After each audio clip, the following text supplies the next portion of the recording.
dasturchilar, Telegram bot bo'yicha darslarimizni davom ettiramiz.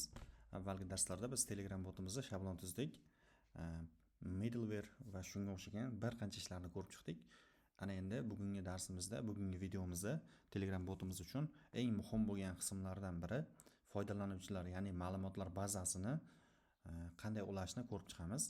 Hozir bizda Telegram botimiz bor. Telegram botimiz masalan shunchaki qanaqa ko'rinishda bo'ladigan bo'lsa, hozir foydalanuvchilar botimizga deylik start bosadigan bo'lsa, salom, xush kelibsiz degan xabar qaytaradi yoki umuman olganda istalgan xabarni oladi-yu, lekin mana shu bizning Telegram botimizga kirgan foydalanuvchilarni botimiz saqlab qola olmaydi, uning ma'lumotlari saqlab qola olmaydi. Buning uchun bizga ma'lumotlar bazasi kerak bo'ladi. O'sha ma'lumotlar bazasini qanday qilib Telegram botimizga, mana bu Iogram 3 shablonimizga ulashni bugungi videoda ko'rib chiqishga harakat qilamiz. Demak, tayyor bo'lsak darslarimizni boshlaymiz. Undan avval muammo nimaligi haqida gaplashamiz. Tasavvur qiling, bizning Telegram botimiz ishlab turibdi. Bizdagi bu Iogram bilamizki 3 versiyasi bo'yicha shablonimiz bor. Iogram 3 deb yozib qo'yaylik shunchaki. Mana Telegram botimiz bor. Siz ma'lumotlar bazasi haqida tushunchaga ega bo'ladigan bo'lsangiz, ma'lumotlar bazalarining juda ham ko'p turlari bor. Masalan, PostgreSQL yoki bo'lmasa MySQL bor, va hokazo va hokazo. Juda ham ko'p turlari bor. Bular o'ziga yarasha ustunligi va o'ziga yarasha kamchiligi bor. Biz bugun PostgreSQL ma'lumotlar bazasini Telegram botimizga ulashga harakat qilib ko'ramiz. Dastavval buning uchun nimalar qilishimiz kerak, shuni o'ylab ko'radigan bo'lsak, demak, mana bu yerda bizning Telegram PostgreSQL bazamiz bor deylik. Databasimiz DB database PostgreSQL da turibdi. Xo'p, siz bilasizki, mana bu yerda Iogram 3 bu Python ustiga qurilgan, Python dasturlash tilining ustiga qurilgan. Mana bu database PostgreSQL bu alohida SQL oilasi orqali gaplashadi. Ya'ni SQL tili orqali gaplashadi. Hozir bizning Telegram botimiz Pythonda yozilganligi uchun ma'lumotlar bazamiz SQL tili bilan gaplashgani uchun bu ikkalasi bir-biri bilan kelishmaydi. Ya'ni ikkalasi bir-birining tilini tushunmaydi. Mana shu ikkalasining o'rtasida tarjimon bo'lib turish uchun bizga bitta yangi kutubxona kerak bo'ladi. Bu kutubxonaning nomi Async PG deb nomlanadi. Async PG.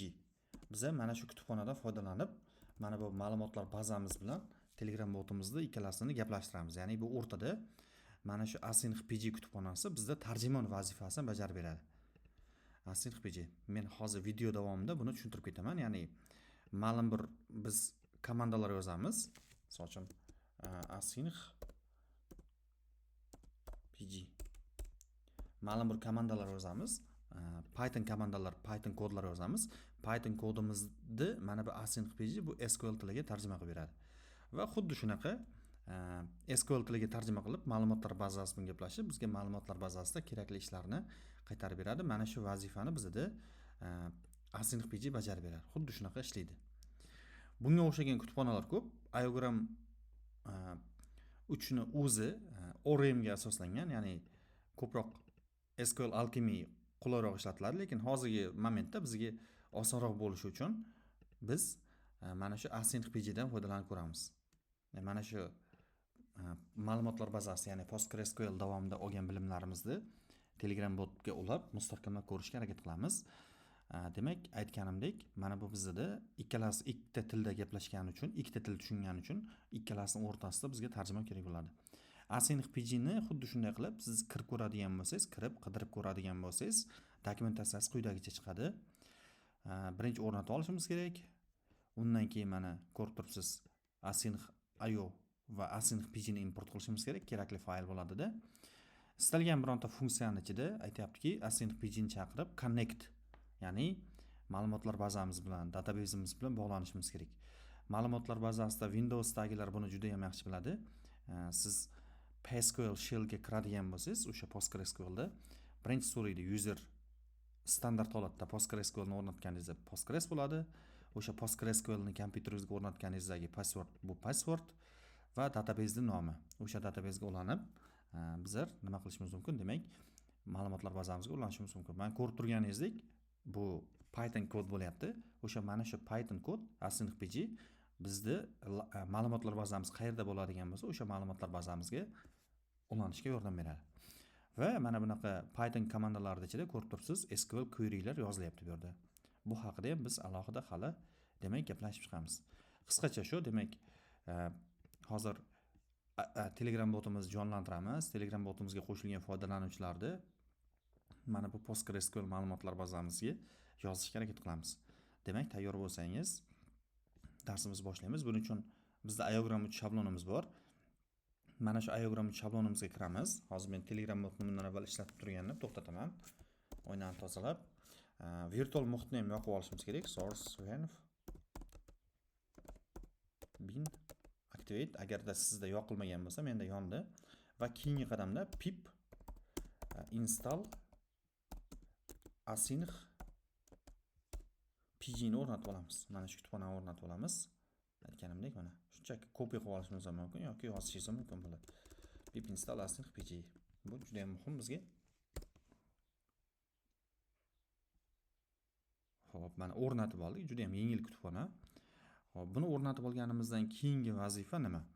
Xo'p, keyingi vazifa bizda hozir men boshqa terminal ochib olamanda, o'zimda PostgreSQL ga terminal PostgreSQL SQL shellga kiraman.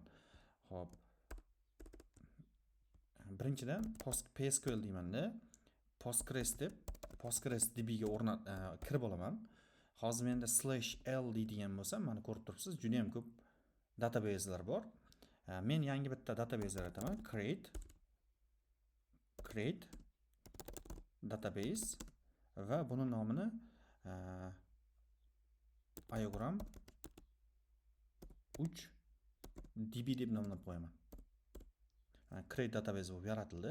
Mana shu database kerak bo'ladi yoki sizda avvaliga mana shu istalgan database bo'ladigan bo'lsa, avvalda yaratib qo'ygan databaselaringiz bo'ladigan bo'lsa, o'sha databaselarga ulanishingiz mumkin.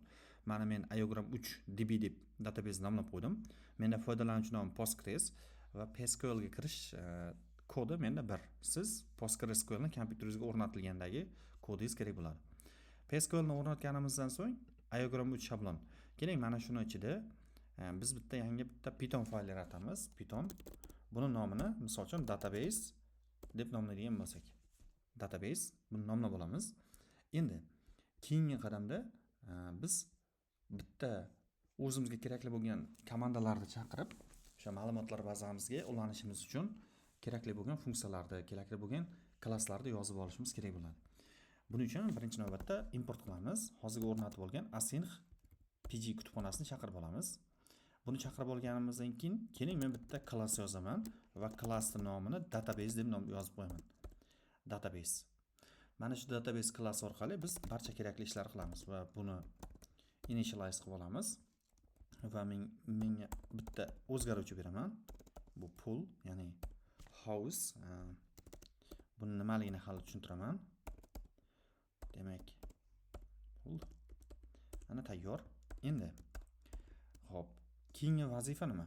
Keyingi vazifa bizlar bitta klass darajasida klass metod yozishimiz kerak va buni nomini async, misol uchun def desamda connect deb nomlashim kerak. Connect deb yozib qo'yamiz. Endi boya aytganimdek, biz hozir mana bu yaratgan ma'lumotlar bazamga klass chaqirganimda Iogram 3 db ga ulanib olishim kerak. Bunga ulanib olishim uchun keling, misol uchun pool desamda, o'sha await bizda async pg asynchrон ishlaydi. Shuning uchun async pg aytamizda, tochka qilamizda create pool deymiz. Bizda bu shunaqa funksiyasi bor o'zining ichida va bu o'zining ichida bir qancha parametrlarni qabul qiladi. Misol uchun birinchi user. User desamda, menda bu user Postgres foydalanuvchi nomi. Ya'ni PostgreSQLdagi o'sha foydalanuvchi nomi. Menda Postgres, katta ehtimol bilan sizda ham Postgres bo'ladi.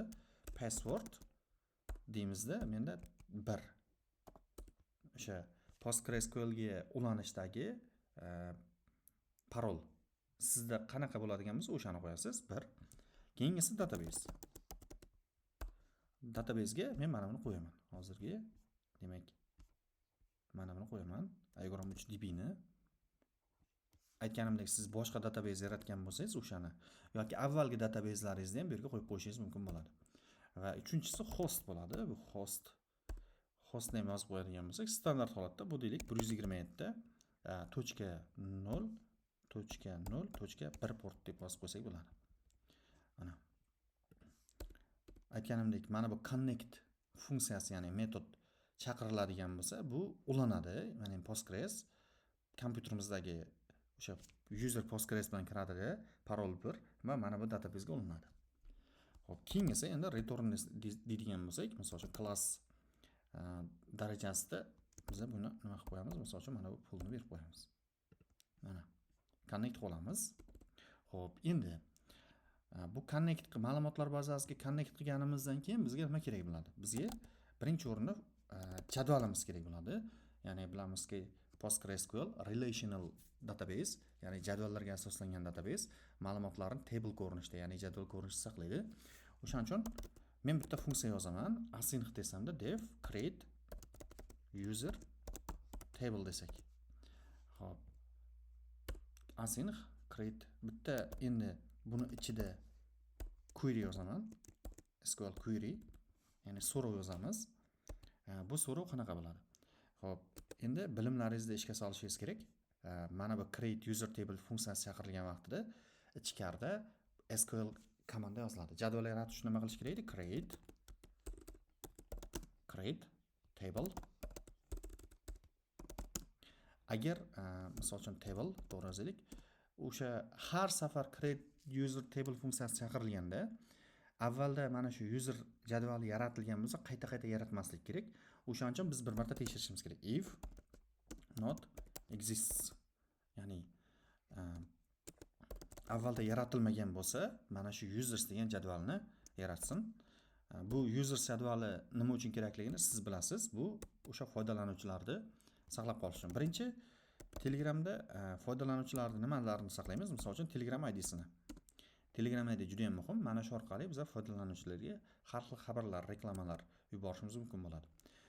Birinchi table nomi big int, ya'ni Telegram ID, buni ma'lumot turi big int bo'ladi, ya'ni integer, kattaroq int va primary key berishimiz kerak. Ya'ni takrorlanmagan bo'lishi kerak. Primary key. Telegram botimizga qo'shilgan har bitta foydalanuvchini biz Telegram ID'sini bazamizga saqlaymiz. Buni ma'lumot turi big int bo'ldi, primary key bo'ldi, ya'ni unique. Xo'p, ikkinchi yana nimasini saqlashimiz mumkin? Misol uchun deylik username. Bizda username bu string ma'lumot turi, ya'ni PostgreSQL da bilamizki bu varchar deb ataladi. Varchar, buni misol uchun 255 deb qo'ysak bo'ladi. Username ba'zida misol uchun bo'sh bo'lishi mumkin. O'shaning uchun bunga null deb parametr qo'shib ketsak bo'ladi. Yana nima? Yana misol uchun full name ham bilamizki, buni misol uchun varchar, buni ham deylik 255 deb yozib qo'ysak bo'ladi. Mana bizning jadvalimiz. Xo'p, mana buni misol uchun sal yaqinlashtiraman bir-biriga. Xo'p. Yopib, buyruqni yakunlab qo'yishimiz kerak. Mana ko'rib tursiz. Mana aytganimdek, mana hammasiga async pg sababchi bo'lyapti. O'rtada tarjimon. Biz shunchaki funksiya yozyapmiz. Mana bunaqa funksiya create user table. Mana shu funksiyani chaqirganimda orqa tomonda SQL query amalga oshiriladi. Biz bu SQL querylarni dars davomida ko'rgandik yoki sizda PostgreSQL bilimlari bo'ladigan bo'lsa, buni bilishingiz mumkin. Create table jadval yaratish uchun if not exists, ya'ni agar mavjud bo'lmasa users jadvali keyin qanday yaratadi? Telegram ID'sini, username va full name. Siz bu user jadvalini yana ham kuchaytirishingiz mumkin bo'ladi. Misol uchun userni qo'shilgan vaqti, qachon aktivligi, shunaqa ma'lumotlarni ham yana qo'shib qo'yishingiz mumkin bo'ladi. Endi biz buni qildik. Keyingi qadamda biz misol uchun self qilishimiz kerak edi. Buni chaqirib execute qilib qo'yishimiz kerak. Ya'ni execute va bunga aytib qo'yamizki query deb qo'yamiz. Mana shu queryni aytib qo'yamiz. Bu nima deydigan bo'lsak, mana bu pull, ya'ni ma'lumotlar bazasiga yana bir marta ulanadi-da. House deb ataladi bu. mana shu orqali mana bu ma'lumotlar bazasiga ulanib, aynan iogram 3DB ni ichida bizda mana bunaqa users degan jadvalni yaratadi. Mana bu query. Execute orqali. Menimcha tushuntira oldim. Aytganimdek create user table funksiyasi chaqirilganda, agar users degan jadval yaratilmagan bo'lsa, create table qilib yaratadi. Nechta ustuni bo'ladi? 3 ta. Va mana bu ma'lumotlar bazasiga mana bu userni, mana bu parolini terib, mana bu databasega kiradida, mana shu jadvalni yaratib qo'yadi. Xo'p, endi keyingi qadamda yana nimalar kerak bizga? Xo'p, jadvalni yaratib oldik. Jadvalni yaratganimizdan keyin endi foydalanuvchilarni mana shu jadvalimizga qo'shadigan bizga funksiya kerak bo'ladi. Keling, yana bitta shunga o'xshagan bitta funksiya yozaylik. Bunaqa metodlarimiz ko'p bo'ladi bizda. Async deb desamda add user deb nomlasam. Ya'ni add qo'shish, userni qo'shish. Userni jadvalga qo'shish uchun qanaqa ma'lumotlar kerak bizga? Telegram ID'si kerak. Telegram ID'si kerak. Keyingisi username kerak misol uchun va undan keyingisi full name kerak. Full name. Mana shu ma'lumotlarni, ya'ni bizda add user degan funksiyamiz 3 ta parametr qabul qiladi.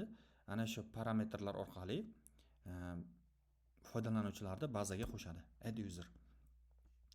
Yana xuddi shunaqa bitta query yozamiz bu yerga. Demak, query. Xo'sh. Endi eslab ko'rishga harakat qiling. Jadvalda ichiga yangi ma'lumot yozish qanaqa bo'lardi SQL da? Bu bilamizki insert into.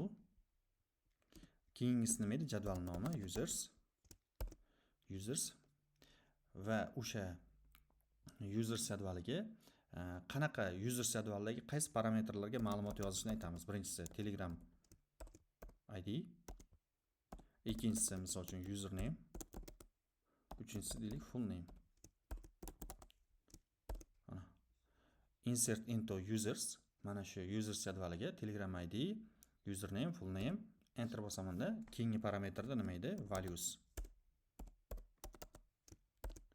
Values deymizda. Endi keyingi bizda muammo bo'lishi mumkin. Sizga tushunishingiz kerak. Bizda SQL injection degan narsa bor, ya'ni biza funksiyadan olingan qiymatni shunchaki mana bu yerga uzata olmaymiz. Bu bizda turli xildagi SQL injection, ya'ni hujumlarni, atakalarni amalga oshirib qo'yish mumkin. Shuning uchun buni oldini olish uchun xullas biz quyidagicha yozamiz. 1. Buni nimaligini hozir tushuntiraman. Keyingisi 2 bo'ladi-da, keyingisi 3 bo'ladi. Xo'p, buni vazifasi nima deydigan bo'lsangiz, hozir buni tushuntirib beraman keyin. Xo'p, biz buni oldik. Keyingi qadamda biz misol uchun await qilishimiz kerak. Har doimgidek await o'sha self pull buni chaqiramiz. Buni chaqirganimizdan keyin execute qilishimiz kerak. Execute. Mana bu query'ni chaqiramanda bunga men parametrlar uzatib qo'yaman, ya'ni Telegram ID. Xo'p, ikkinchisi deylik, misol uchun user name, undan keyingisi deylik full name. Mana bu parametrlarni uzatib qo'yaman. Xo'p, endi men bunga qaytadigan bo'lsak, bu nima deydigan bo'lsak, aytganimdek, shunchaki values qiymatiga uzatmaymizda, mana bu Telegram ID ni keyin uzatamiz. Ya'ni agarda biz foydalanuvchidan olingan ma'lumotni to'g'ridan-to'g'ri bu yerga yozib qo'yadigan bo'lsak, aytganimdek SQL injection bo'lib qolishi mumkin. Deylik, foydalanuvchi agar masalan undan uzatilgan ma'lumotni to'g'ridan-to'g'ri yozib qo'yadigan bo'lsak, bu yerda misol uchun buni o'rniga u foydalanuvchi boshqa komandalarni ham yozib tashlash mumkin. Misol uchun deylik, keling drop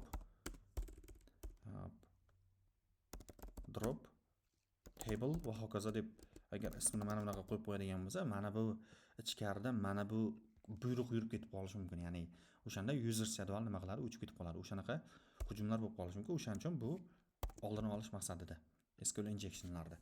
Keyingi buyrug'imiz demak xullas shu. Xo'p, ana add user funksiyasi chaqirilganda Telegram ID olinadi, username olinadi va full name uzatiladi mana bu funksiyaga. Funksiyani esda saqlab qoling. Bu funksiya nima qiladi? Oxirida execute bo'lganda query, mana bu queryga Telegram ID uzatiladi. Username uzatiladi, full name uzatiladi. Shunda into users jadvaliga o'sha uzatilgan ma'lumotlarni qo'shib qo'yadi. Mana shunaqa ketma-ketlikda ishlaydi. Xo'p, endi buni bizlar yaratib qo'ydik. Keling yana bitta funksiya yozamiz. Bunaqa bizlarning metodlarimiz, bunaqa funksiyalarimiz juda ham ko'p bo'ladi. Ana shuning uchun biz yana bitta funksiya yozsak, foydalanuvchilar o'qib oladigan. Misol uchun async desakda, async def buni nomini get user desak misol uchun. Get user va bunga ham misol uchun Telegram ID ni uzatamiz. Unique bo'ladi, chunki Telegram ID o'shaning uchun bu Telegram ID ni uzatsak bo'ladi. Endi bitta query yozaman bu yerda yana. Doimdek aytganimdek query. Xo'p, bu query ni vazifasi qanaqa bo'ladi? Misol uchun, keling soddroq qilamiz. Select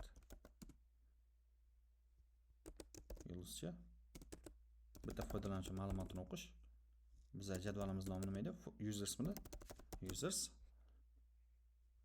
Endi mana bu buyruq kerak bo'ladi. Where qayerdaki Telegram ID'si buni tenglab qo'yamiz. Aytganimdek, mana bu funksiyadan uzatilgan Telegram ID'ni to'g'ridan-to'g'ri bunga uzatmaymiz. Bu SQL injection bo'lishi mumkin, o'shaning uchun 1 deb qo'yamiz. Va return qilamizda await. Tak. Return await.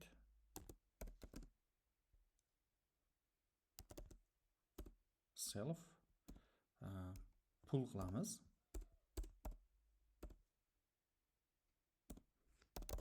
Fetch row qilamiz, ya'ni bizga to'liq ustun kerak bo'ladi. Query. Biz mana bu SQL query beramizda bunga Telegram ID ni uzatamiz endi.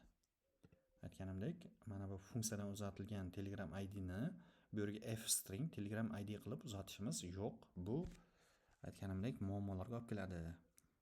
Xo'p, buni tanladik. Mana bu buyrug'im esingizda bo'lsa, agar qayerdaki Telegram ID'si mana bu Telegram ID'ga teng bo'lgan foydalanuvchi bo'ladigan bo'lsa, o'sha foydalanuvchining barcha ma'lumotlarini biz o'qiymizda, bizning funksiyamiz qaytarib yuboradi. Xo'p, yana qanaqa foydali metodlar yozib qo'yish mumkin? Masalan, get user bilan ko'rdik. Get userni ham bizga kerak bo'ladi. Foydalanuvchilar sanash. Yana async desamda, def desamda, count desamda bitta funksiya yozsam, count users. Foydalanuvchilarni sanash. Xo'p. Bu qanaqa amalga oshiriladi? Query yoziladi albatta bitta. SQL query. Xo'p, qanaqa edi? Select. Bu yerda biz count deymiz. Tak, count. Buyruqlarni esga olishga harakat qiling. From users. Ya'ni o'sha users jadvalidagi barcha foydalanuvchilarni bizga nima qilib beradi? Bu sanab beradi. Mana shu query. Bizda fetch row o'qib olish uchun, misol uchun fetch bitta emas, hamma qatorlarni ro'yxat ko'rinishida bizga o'qib beradi. Mana bu fetch row. Xo'p.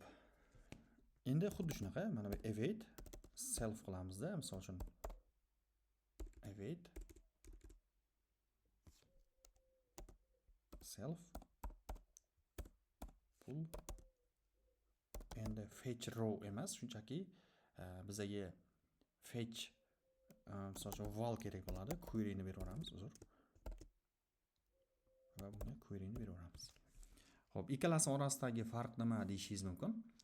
Misol uchun bizda fetch mana bu fetch bo'ladi. Fetch bizga hamma qatorlarni oladida, ro'yxat ko'rinishida o'qib beradi. Mana bu yerda fetch val esa misol uchun bitta foydalanuvchini oladida, o'sha ma'lumotlarni olib sanab beradi. Fetch val fetch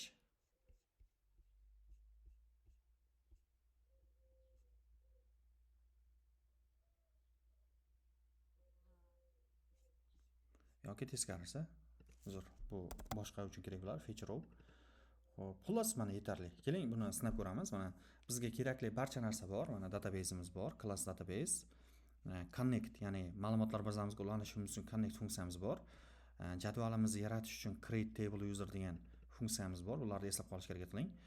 Ma'lumotlar bazamizga yozish uchun, ya'ni insert into qilish uchun add user degan funksiyamiz bor. Ma'lumotlar bazasidan foydalanuvchini bor yo'qligini tekshirib ko'rishimiz uchun get user bor va ma'lumotlar bazasidagi foydalanuvchilarni bizga sanab beradigan funksiyamiz bor, count. Mana shu orqali biz demak nima qilishimiz mumkin, barchasini amalga oshirishimiz mumkin bo'ladi. Foydalanuvchilarni olishimiz mumkin bo'ladi aniqrog'i. Endi xo'p, keyingi qadam nima? Keyingi qadamda bizlar hammasini to'g'ri bajardik. Agar muammolar bo'lsa ko'ramiz buni. Databasimiz bor. Endi keyingi qadamda bizlar loaderga kirishimiz kerak. Mana shu loaderga kiramiz, from deyman. Hozir mana bu database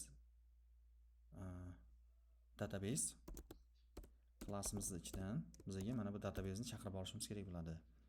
Mana shu database klassimizni chaqiramiz, import qilamiz. Xo'p, import qilganimizda bundan avvalgi barcha o'sha bog'lanishlar mana shu yerda amalga oshiriladi. Endi keyingi qadamda, misol uchun mana bu yerda db bor, bizda dispetcherimiz bor, db deyman, bu yerda db await deymiz. Await database qilamizda buni ichidagi connect degan funksiyani chaqiramiz. Await.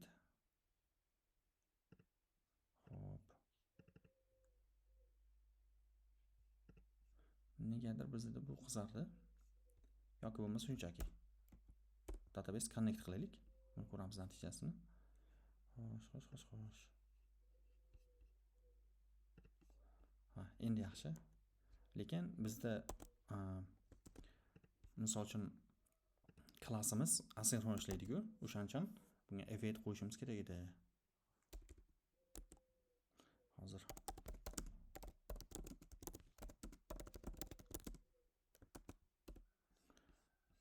bu db bo'ldi xullas.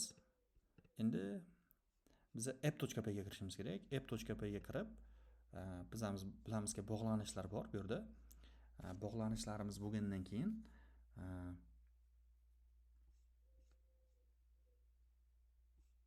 bu yerda xo'sh. Endi chaqirib olamiz xullas.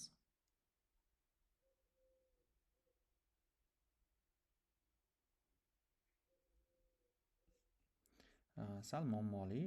Keling yaxshisi mana buni olsaydi, bu yerdan olsak, birdan app.py ga o'tsak, app.py ga o'tsakda from desakda o'sha database ichidan import qilsakda database klassini va shu yerda db desakda await database connect qilsak, ya'ni main funksiyasi bilamizki, o'sha Telegram botimiz ishga tushganda chaqiriladi. O'sha main funksiyasi ishga tushirilganda bizni databasimiz connect qilishga harakat qiladi. Nima bilan? Ma'lumotlar bazasi bilan. Va buni qaysi o'zgartirishga saqlaymiz? db ga. Endi bizda db bo'ldi va bir marta o'sha paytida biza create user table mana bu funksiyani yaratib qo'yishimiz kerak. Demak, birinchi qadamda Telegram botimiz ishga tushganda main funksiyasi ishga tushadi. O'sha joyda database nima bo'ladi? Connect bo'ladi. Buning ichida nima bor? Databasening ichida mana ko'rib turibsiz, connect funksiyasi bor. Mana bu ma'lumotlar o'sha xullas mana bu databasega ulanishga harakat qiladi. Agar muvaffaqiyatli ulangandan keyin keyingi qadamda create user table yaratiladi. Mana bu funksiya chaqiriladi. Mana ko'rib turganingizdek, create table exists user deb o'sha user funksiyasi yaratiladi.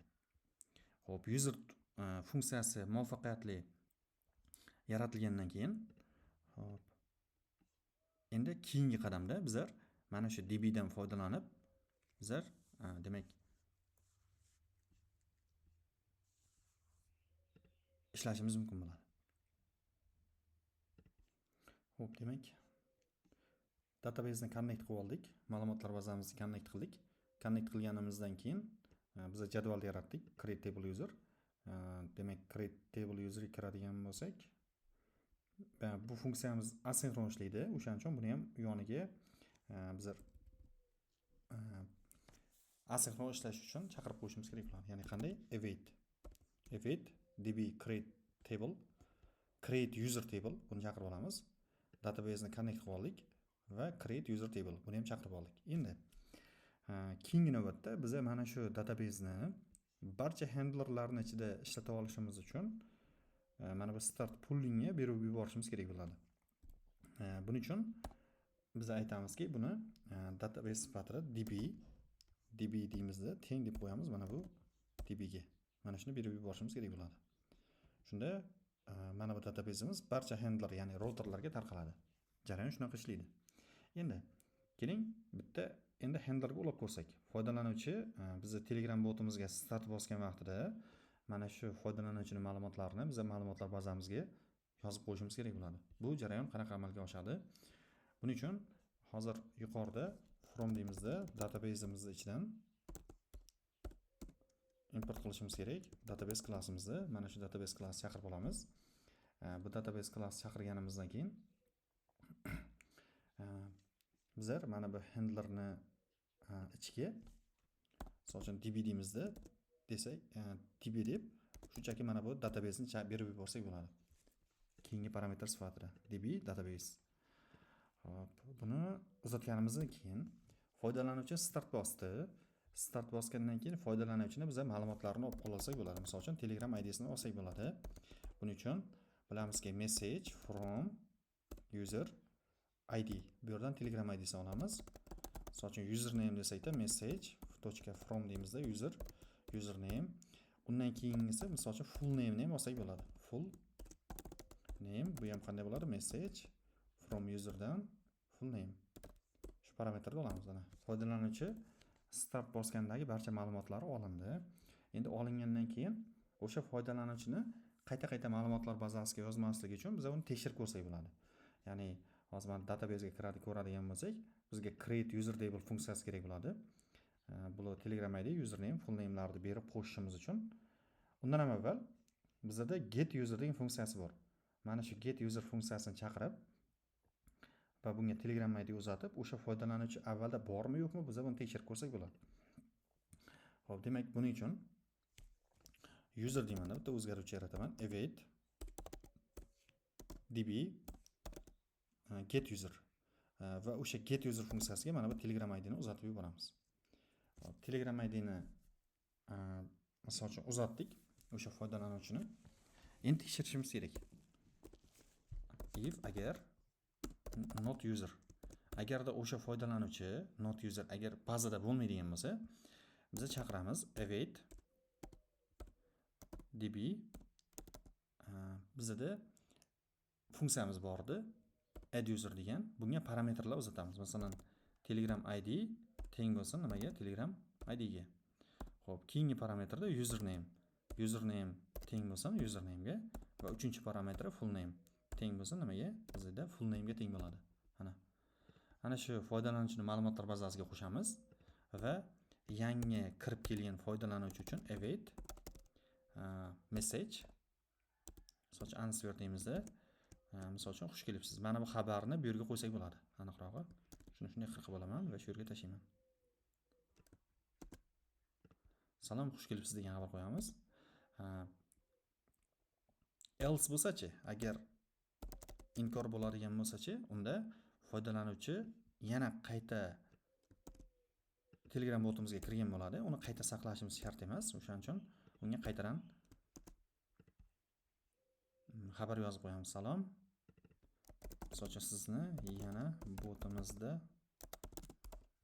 ko'rganimizdan xursandmiz. Jarayon shunaqa ishlaydi. Ana bularni ham demak yozib oldik. Sizga menimcha tushuntira oldim, tushunarli bo'ldi. Foydalanuvchi start bosadi. Start bosganda o'sha start bosgan foydalanuvchidan mana bu ma'lumotlarni olamiz. Get user funksiyasi orqali get user funksiyasini biz yozdik. Telegram ID uzatib o'sha foydalanuvchini olamiz.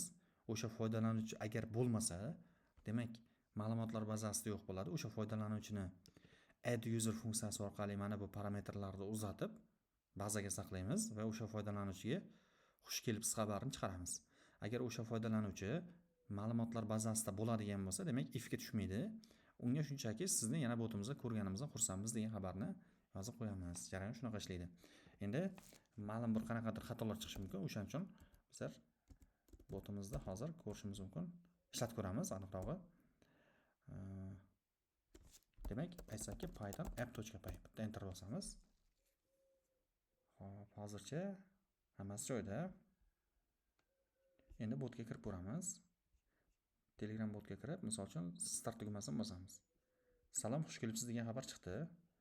Hop, orqa tomonda jarayonda ko'radigan bo'lsak, mana bu ishladi demak. Foydalanuvchi ma'lumotlar bazasiga muvaffaqiyatli qo'shila oldi. Hop, ikkinchi marta start bosib ko'raman endi. Agar endi mana ko'rib turibsiz. Salom, sizni yana botimizda ko'rganimizdan xursandmiz degan xabar chiqdi. Demak, meni ma'lumotimni ma'lumotlar bazasiga saqlab qo'ya oldi. Hop, endi keling shu joyda yana bitta metod yozsak. Misol uchun adminlar uchun bo'ladi bu. Misol uchun user router desakda message. Misol uchun comment deydigan bo'lsak, comment. Misol uchun count deydigan bo'lsak, count. Mana shu count metodi bizga foydalanuvchilar sanab bersin. Async def count message message deymizda. Hop, buni demak types bo'ladi. Message bo'ladi. Bunga mana bu orasida tochka bo'lib ketdi. Virgul qo'yamiz bunga. Hop, types message. Uzr. Types message bo'ladi. Ana pass qo'yib turaylik hozircha. Foydalanuvchi misol uchun adminmi buni buyruqlarni adminlar uchun mustahkamlab qo'yasiz. Agarda user count degan komanda buyruq yuboradigan bo'lsa, ma'lumotlar bazasidagi foydalanuvchilarni bizga ko'rsatib bera olsin. Hozir yana bir buni tekshirib ko'rishimiz mumkin. Yana bitta yo'li bor aytgancha. Biz Iogram 3db ga kirib, biz /d t qiladigan bo'lsak, mana ko'rib turibsiz, bizda user jadvalimiz yaratilgan boyagi. User jadvali. Buni o'qib oladigan bo'lsak, lekin standart holatda hozir from bu yerdan ham o'qib ko'rishimiz mumkin, lekin bir yaxshi xabar chiqmaydi. Negadir ko'rinmadi. Foydalanuvchi ma'lumotlari. Telegram ID, username, last active, created at. Hop, mayli. Hozir bu yoqdan sinab ko'ramiz.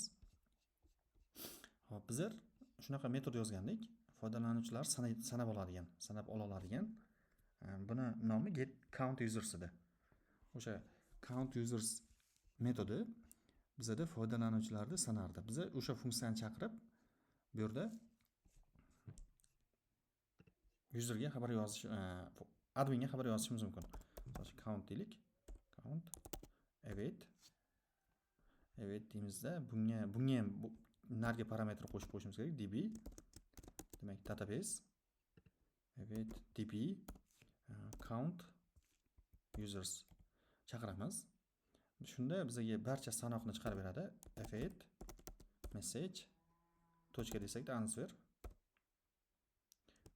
f-string qilamiz. F-string hozirda bazada deymizda baramni berib beramiz. Count da foydalanuvchi bor. Foydalanuvchi bor deb yozib qo'yamiz. Bor deb qo'ydik. Hop, count deydigan bo'lsa, count mana bo'ldi. Tayyor count message. Buni oladi, await qildik. Countda foydalanuvchi bor. Xo'p, sinab ko'ramiz. Ctrl C.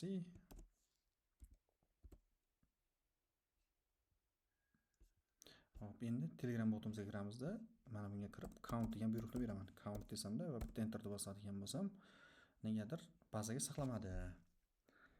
Bazadan nonta foydalanuvchi bor deb chiqarib beryapti. Bu nimadan bo'lishi mumkin? Hozir men ikkinchi akkauntimdan ham mana bu Telegram botimga kirib ko'raman hozir. Qanaqa ishlar ekan?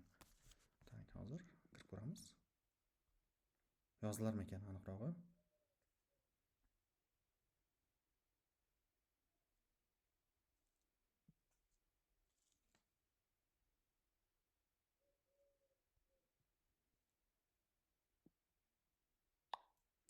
Hop, xush kelibsiz xabari chiqdi. Yo'q, nanta deyapti baribir. Bizni botimizda ko'rganimizdan xursandmiz degan xabar chiqyapti. Nimada muammo bo'lishi mumkin? Loglarni sinab ko'ramiz. Logda ham hech qanaqa xabar yo'q. Yozgan bo'lish kerak deyapti. Demak, ko'rinib turibdiki, jadvalimiz muvaffaqiyatli yaratilgan mana ma'lumotlar bazamizda. Faqatgina muammo bizda o'sha foydalanuvchini qo'shmayapti. foydalanuvchini qo'shish jarayonini bizlar logga olishimiz kerak. Xo'p, database ni olamiz. Xo'p, database add user. Xo'p, bularni berdik. Value sifatida bularni berdik. Execute qilish kerak edi buni. Mana bu query ni olib Telegram ID. Bunda xato yo'q. Bunda muammo yo'q. Bu to'g'ri. Connect bo'ldi. Jadval yaratildi. Aniqroq eng muhimi. Faqatgina qo'shishda muammo bo'lyapti. Buni qanday hal qilishimiz mumkin? Xo'p, demak, muammo qayerda bo'lishi mumkin? Nimaga none degan javob qaytaryapti? Muammo bizda count user funksiyamizda. Bizda count users funksiyamiz buni sanayapti, lekin hech nima qaytarmayapti. O'shaning uchun mana buni oldiga buni return qo'yib qo'yishimiz kerak bo'ladi. Return self pull fetchable query. Shunda users jadvalida count degan natijani olganimizda ma'lumotlar bazasidan o'sha sanoq keladi. Hozir men ikkita akkauntimdan ma'lumot qo'shilganimdan keyin count deb yozadigan bo'lsak, hozir buni start bosamiz. Bot ishga tushdi degan xabar kelyapti. Bot ishga tushdi. Start bosib ko'ramiz. Ko'rganimizdan xursandmiz deyapti. Count bosadigan bo'lsak, too many requests. Biz middleware'imiz ushlab qoldi. Count too many requests qoldi. Nimaga? Chunki fetch all was never awaited deyapti. Kutmading deyapti.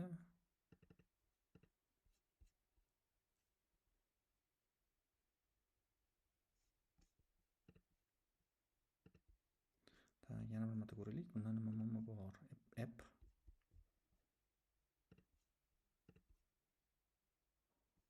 add user bor. Uzr, return. Biz await qilishimiz kerak. Await. Buni qaytarish kerak. Endi to'xtatamiz. Qayta ishga tushiramiz va buni qayta harakat qilib ko'ramiz. Demak, endi count deb bosadigan bo'lsak, mana ko'rib turibsiz, bazada ikkita foydalanuvchi bor. Demak, muvaffaqiyatli sanay olyapti. Bizada user jadvalimizda. Menimcha bugunga yetadi. Ancha cho'zilib ketib qoldi darsimiz. Nimalar qildik? Async paging o'rnatdik. Ma'lumotlar bazamiz bilan eng muhimi muvaffaqiyatli bog'lana oldik. Keyin jadval yarata oldik. O'sha database ichiga o'sha foydalanuvchilarni qo'sha oldik. Menda ikkita foydalanuvchi bor. Ma'lumotlar bazasidagi foydalanuvchini sanab oldik. Keyingi qadamlarda masalan o'sha foydalanuvchilarning ma'lumotlarini chiroyli qilib o'qib, chiqarib yoki foydalanuvchilarga reklama yuborish qismlarini ko'rib chiqishimiz mumkin. E'tiboringiz uchun rahmat. Darsimiz tugadi.